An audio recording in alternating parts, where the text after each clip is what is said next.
ചവിട്ടി പിടിക്കണ്ട, നീങ്ങണ്ട. ക്ലച്ച് ഇത്തിരി ലൂസാക്കി. ബ്രേക്ക് ആദ്യം വിടും, ക്ലച്ച് വിടരുത്. ആക്സിലേറ്റർ സപ്പോർട്ട് ചെയ്യട്ടെ. ആക്സിലേറ്റർ കണ്ടാ, ഇപ്പോഴും ക്ലച്ച് വിടരുത്. ഞാൻ സപ്പോർട്ട് ചെയ്തതാണ്.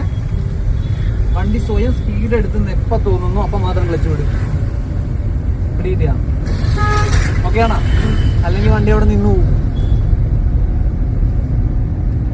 ഇതിന് ക്ലച്ചിൽ ഹോൾഡ് ചെയ്ത് പോകാന്ന് പറയും. ട്രാഫിക്കുള്ള സ്ഥലങ്ങളിലെല്ലാം ഇല്ലേ, ഇങ്ങനെ ഒരു സപ്പോർട്ട് കൊടുത്താൽ മാത്രമേ വണ്ടി നമുക്ക് കൊണ്ടുപോകാൻ പറ്റുള്ളൂ. ക്ലച്ചും ബ്രേക്കും ഈ ക്ലച്ചിന്റെ സപ്പോർട്ട് എപ്പോഴും വേണം വണ്ടിക്ക്.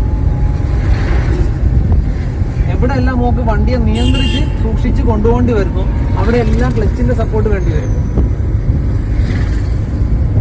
ക്ലച്ചിനെ പൂർണ്ണമായിട്ട് റിലീസ് ചെയ്യാനും പറ്റില്ല, പൂർണ്ണമായിട്ട് ചവിട്ടി പിടിക്കാനും പറ്റില്ല. അതിനിടയ്ക്ക് ഹോൾഡ് ചെയ്യേണ്ടി വരും.